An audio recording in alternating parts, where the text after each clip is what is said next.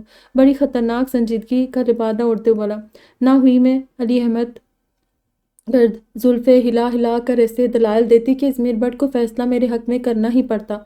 English medium میں پڑھی ہماری لڑکیاں اور دتجان کی اردو سنی ہے تم نے، عربی اور فارسی کے شیرے میں لتڑی۔ زرمینہ بیچاری تو بس گاڑی اردو بول کے پھنس گئی ہے۔ میں نے اسے قائل کرنا چاہا، پھر تو بالکل ٹھیک ہے، فائقہ کی اردو بہت خراب ہے، وہاں زرمینہ ہی صحیح رہے گی۔ مجھے گھورتے بولا، یا اللہ، اگر اس بندے نے خود افیئر چلایا ہوتا تو اسے اشارہ دیتی نا، اس مرجانی فائقہ اور لمبو عمران عباس کی پہلی نظر کے پیار کے بارے میں۔ زرمینہ اتنی سگڑ، اتنی پیاری، اتنی پتہ نہیں کیا کیا ہے، اس کے لیے رشتوں کی کوئی کمی ہے کیا؟ جو ہم فائقہ کے لیے آیا رشتہ اس کے لیے قبول کر لے۔ میرے دلائل جواب دینے لگے، مگر وہ بندہ ٹس سے مس نہیں ہوا۔ تم جا کے نیند کی 4 گولیاں کھاؤ، جب سو کے اٹھو تو شاید دماغ اپنی جگہ پہ واپس آ جائے۔ یقیناً اس نے بہت تحمل سے کہا تھا، جتنی بحث میں اس سے کر چکی تھی اسے تو مجھ پہ خالی بندوق ہی چلا دینی چاہیے تھی، ہو سکتا ہے کوئی اتفاق یا گولی نکل ہی آتی۔ مجھے رونا آنے لگا، فائقہ کی زندگی اب المناک ہونے والی تھی۔ خود کو تو پیار، محبت اور نرم لفظوں کا نہیں پتہ، مگر دوسروں کی زندگی کے متعلق اتنے کرخت فیصلے کرنے کا تمہیں کوئی بھی اختیار نہیں ہے۔ روندے ہوئے لہجے میں کہہ کر میں وہاں سے پلٹ آئی۔ یاد ہی نہیں رہا، ایک بار پلٹ کے دیکھتی تو صحیح، اتنے گاڑے ڈائیلاگ نے کیسے ازمیر بٹ کو ایک ہی جگہ باندھ دیا ہے۔ یہ بوتھی لے کے آ گئی ہو، بس بڑے دعوے کر کے گئی تھی تم۔ اللہ تیرا شکر، ابھی تھوڑی دیر پہلے ہی میرے دل میں وہم آیا تو میں اپنا گلابی سوٹ اس کی الماری میں سے نکال لائی تھی۔ فائقہ نے آسمان کی طرف ہاتھ اٹھا کے منہ پر پھیرے۔ بس وہی بری نیت تھی تمہاری جس نے مجھے کامیاب نہیں ہونے دیا۔ میں نے اسے ایک دھموکا چڑھتے ہوئے دانت کچکچائے۔ تمہاری خاطر میں موت کے منہ سے نکل کر آئی ہوں، آ ہی گئی ہو نا؟ کون سا چاند دیتی ہے، ایک رشتہ تو رکوایا نہیں گیا تم سے، اس نے منہ پھلایا۔ ایک کمینی، مطلب کہ زرمینہ کو مخاطب کرتے میں سنبھلی، غصہ دکھانے سے بات مزید بگڑ سکتی تھی۔ تم ہی انکار کر دو، بچی کا دل رہ جائے گا، میں نے اسے پچکارا۔ بچی کا دل رہ جائے اور جو رشتہ ٹوٹنے سے ہماری عزت جائے گی، وہ اٹھلائی۔ ادھر کون سے چھوارے بڑھ گئے نکاح کے؟ فائقہ بگڑی، شریفوں میں زبان ہی نکاح ہوتی ہے، دے دی تو دے دی۔ زرمینہ پر بنی، نہ ایسی کالی زبان لے کر وہ کیا کرے گے؟ مجھے غصہ آنے لگا، مگر دوسری طرف بھی ازمیر بٹ ہی کی بہن تھی، دل جلانے میں ماہر۔ فائقہ کو رونا آنے لگا تو وہ سسک کر بولی، نہ چاند ہوگا نہ تارے ہوں گے، کیا ہم ہمیشہ کنوارے ہوں گے؟ اس دنیا میں کتنوں کے نکاح ہوگے، ہمارے نصیب میں بس نکاح کے چھوارے ہوں گے۔ دل کی لگی نے بیچاری کو عظیم شاعر بنا دیا۔ حق ہاں، میرا دل بھی اس کے دکھ سے لبریز ہو گیا۔ اس کا سوال لاجواب تھا۔ گھر والے جا کر عمران عباس کو ٹھونک بجا کے دکھائے تھے، اتنا سستا، پائیدار اور فرمانبردار داماد کہیں نہیں ملنے کا۔ بھائی ابرار نے آ کر تبصرہ کیا تھا، صوفہ یا بیڈ؟ ماہین نے اینک کی پوزیشن درست کرتے ہوئے کتاب سے سر اٹھایا۔ داماد کہہ رہا ہے، میں نے دانت پیسے۔ داماد میں لگتا ہے فرنیچر والی کوالٹی بھری ہوئی ہے۔ نوین ہنسی تو میں نے اسے گھورا۔ نوین اور چڑیا دانوں چٹکیاں تھی، اس لیے جب جی چاہتا ہم چاروں نے لفٹ دے دیتی اور جب جی چاہتا رواب ڈالتی۔ بہرحال بات ہو رہی تھی رشتے کی، تو ادھر چھٹ منگنی پٹ بیاہ والا معاملہ ہوا۔ ادھر گھر والے دیکھ کے آئے، ادھر باہمی رضامندی سے ہاں ہو گئی، ساتھ ہی فون کر کے لڑکے والوں کو منگنی کا دن بتا دیا گیا۔ روتے ہیں چھم چھم نین، اجڑ گیا چین، میں نے دیکھ لیا تیرا پیار۔ فائقہ کی آواز میں سوز بڑھتا جا رہا تھا، پتہ نہیں وہ الو کا شاگرد عمران عباس کیوں بیوقوف بنا بیٹھا تھا۔ اسے نہیں پتہ تھا کہ اس کے پیار کی کشتی کو زرمینہ نامی سونامی ڈبونے والی ہے۔ واللہ اعلم بالصواب۔ سارا کیا دھرا ازمیر بٹ کا تھا، مجھ سے کیا چیلنج نبھایا تھا اس نے۔ بڑے سب جا کر عمران عباس کو انگوٹھی پہنا کر 5000 ہاتھ پہ بھی رکھا ہے، اور آج وہ لوگ زرمینہ کو انگوٹھی پہنانے آ رہے تھے۔ تمہیں ذرا شرم نہیں آ رہی؟ میں نے خوشی خوشی تیار ہوتی زرمینہ سے تعصف آمیز لہجے میں پوچھا تو لجا سی گئی۔ اگر وہ ساتھ چلے آئے تو ضرور آئے گی، غاصب لڑکی، کسی کی دنیا اجاڑنے کی شرم کہہ رہی ہے۔ میں گرجی، دور پھٹے منہ، وہ خالصتاً گجراتی سٹائل بولی تو مجھے اپنا منہ وہاں سے غائب کرنا ہی پڑا۔ اگلا شکار ازمیر بٹ تھا۔ سارے انتظامات نمٹا کر اور کچھ لڑکوں کے حوالے کر کے چینج کرنے کے ارادے سے اپنے کمرے کی طرف بڑھا تو میں نے یہ موقع غنیمت جانا اور فریج میں سے گجری لینے کے بہانے اس کے کمرے میں آ گئی۔ کیا ہے؟ وہی لٹھ مار انداز۔ حالانکہ یقین کریں، ایمبرائڈرڈ سی گرین اے لائن شرٹ اور ٹراؤزر میں آج میں بہت حسین و جمیل دوشیزہ لگ رہی تھی، مگر یہ میرو خدا جانے نزدیک کا چشمہ کیوں نہیں لگواتا۔ شاید اسے اپنی نظر کی کمزوری کا پتہ ہی نہیں ہے۔ میں آج تمہیں کچھ بتانے آئی ہوں۔ شدید غصے میں تو مجھے یوں بھی کچھ دکھائی نہیں دیتا تھا، سو اس کی تیوریاں بھی دکھائی نہ دی۔ تم اپنا قوم سے خطاب کسی اور دن نہیں رکھ سکتی؟ مہمان آنے والے ہیں، چڑھ کر بولا تو مجھے مزید غصہ اور غصے سے شدید رونا آیا۔ میں تمہیں آج ہی بتانا چاہتی ہوں ازمیر بٹ کہ تم ایک پتھر دل بلکہ بے دل شخص ہو، جسے اپنی من مرضی کے علاوہ کچھ نہیں دکھائی دیتا، چاہے کسی کا دل ٹوٹ رہا ہو یا کسی کے احساسات کو ٹھیس پہنچ رہی ہو۔ تم میں وہ حس ہے ہی نہیں کہ کسی کے دکھ تکلیف کو سمجھ سکو۔ خود سے آگے تمہیں کچھ بھی نہیں دکھائی دیتا، میں بھی نہیں، دوسروں تو بات کی بات ہے۔ میں بولی تو پھر تب ہی رکی جب ازمیر بٹ کو اپنے بالکل قریب پایا۔ آواز تو کیا، میری سانس بھی تھم گئی۔ ارے! میں ایک عجیب سے احساس میں گرنے لگی۔ میرے رخسار پر آ رکنے والا آنسو اپنی انگلی کے پور سے اٹھا رہا تھا۔ پتہ نہیں ناولوں کی ہیروئنیں کیسے رومانس کروا لیتی ہیں، مجھے تو عجیب سے خیال آنے لگے، جن میں سب سے پہلا وہاں سے بھاگنے کا اور دوسرا میرو کا دماغ خراب ہو جانے کا خیال تھا۔ اس نے میرا آنسو انگلی اور انگوٹھے سے جھٹکا اور شاید مسکرایا۔ آنسوؤں بھری آنکھوں سے کچھ ٹھیک سے پتہ نہ چل سکا۔ میں اتنا بھی بے دل و سنگ دل نہیں ہوں جتنا کہ تم مجھے سمجھ کے میرے کمرے میں چلی آئی ہو۔ یا خدا! میں چکرا سی گئی، اتنا نرم لہجہ! مجھے خوشی کے بجائے الجھن ہونے لگی۔ میں جو سوچا کرتی تھی ازمیر کی قربت، اس کے ڈائیلاگز، اب عجیب سے احساسات کا شکار تھی۔ اب تم جو بھی کہو، جو ہونا تھا وہ ہو چکا۔ وہ لوگ آ رہے اور منگنی اسی سے ہوگی جس سے طے ہے۔ تم نے اگر بیچ میں اپنے اعتراضات کے روڑے اٹکانے کی کوشش کی تو پھر اپنے انجام کی خود ذمہ دار ہوگی۔ اس نے مجھے کھلی دھمکی دی تھی۔ لو جی، یہ ہے اصل ازمیر بٹ۔ منٹوں بلکہ لمحوں میں میری ساری طراری ہوا کر دی اس نے۔ پلٹا اور بیڈ پر پڑا اپنا ہینگ کیا ہوا سوٹ دیکھنے لگا۔ میں نے جان بچی سو لاکھوں پائے کے مستاق وہاں سے بھاگنے میں عافیت جانی۔ تم میرا مسئلہ حل کرنے گئی تھی یا اپنا رومانٹک سین شوٹ کرانے؟ فائقہ ساری تفصیل سن کے جل بھن گئی۔ ہاں، تعصب سے میرا منہ کھل گیا اور شدید غصہ آیا۔ پرے مرو، دفعہ دور، بے دید بدلحاظ! میں بھی کس احسان فراموش کے چکر میں اپنی پیاری نند کی منگنی کا فنکشن برباد کر رہی ہوں۔ روئے ہاں، اس نے رونی صورت بنائی۔ بس اب شٹ اپ ہو جاؤ۔ ہم سے جتنا ہو سکتا تھا ہم نے کر لیا، باقی ہوگا وہی جو اللہ نے لکھ رکھا ہے۔ اب اچھے سے تیار ہو جاؤ، منگنی تو اس کی ہو ہی جانی ہے۔ بعد میں تصویریں اور مووی دیکھ دیکھ کے کڑوگی کے میک اپ ہی کر لیتی، نیا جوڑا ہی پہن لیتی۔ اس سے بہتر ہے کہ ساری کسر نکال لو، میں نے کہا تو ذرا دیر کے بعد جب وہ تیار ہو کے باہر نکلی تو ساغر کو میرے ہاتھ سے لینا کہ چلی میں جان بوجھ کر لہرائی تو وہ پریشان سی بولی، وہ کیا ہوتا ہے؟ لوٹا؟ شاباش! میں نے اسے گھورا۔ آج تک کسی کو لوٹے میں شراب پیتے نہ دیکھا سنا۔ اچھا، کھسیائی تو میں نے ٹھنڈی سانس بھری۔ اسی کمزوری کی وجہ سے عمران عباس کو کھویا ہے تم نے، لے کے اردو زبان کا دلیا بنا دیتی ہو۔ مجھے کون سا اردو بولنی نہیں آتی، وہ تو بس مشکل الفاظ کی سمجھ نہیں آتی۔ کاش اردو ادب میں ماسٹرز ہی کر لیتی۔ فائقہ کا صدمہ اپنی جگہ تھا۔ وہ تو اب بے فائدہ ہے فائقہ ڈیئر، ہاں، مگر تم وہ ماسٹر ضرور کر سکتے ہو جس نے اردو ادب پڑھا ہو۔ اندر آتی ہی زرمینہ کا مشورہ مفت تھا۔ فائقہ تلملا کے رہ گئی۔ لڑکے والے آ گئے ہیں اور پتہ ہے ساتھ وہ بھی آیا ہے۔ زرمینہ نے لجا کر تلہ دی تو میں نے فائقہ کی رونی صورت پر نگاہ ڈالی اور سنجیدگی سے کہا، دفع کرو فائقہ، اگر اس نے تم سے ہی رشتہ جوڑنا ہوتا تو زرمینہ کے رشتے پر ہاں کیوں کرتا؟ اور جس کے دل میں تمہارے لیے کوئی جگہ نہیں، تمہارے دل میں بھی اس کے لیے کوئی جگہ نہیں ہونی چاہیے۔ بہارو پھول برساؤ، میرا محبوب آیا ہے، میرا محبوب آیا ہے۔ زرمینہ بے حد خوش تھی۔ ڈرائنگ روم میں مہمانوں کے ساتھ تعارف کا مرحلہ طے ہوا تو ہمیں شدید حیرت ہوئی۔ عمران کے ساتھ اس کا چیلا بھی تھا۔ جی ہاں، کعب عزیز۔ میں نے بے اختیار زرمینہ کو دیکھا تو اس کی رنگت لالیہ چھلکا رہی تھی، کمبخت چپڑی، اور وہ بھی دو۔ میرا دل تھک سے رہ گیا۔ ڈھونڈ ہی لیا ہم نے آپ کو، دلکش سے مسکرایا، مگر بہت دیر کر دی۔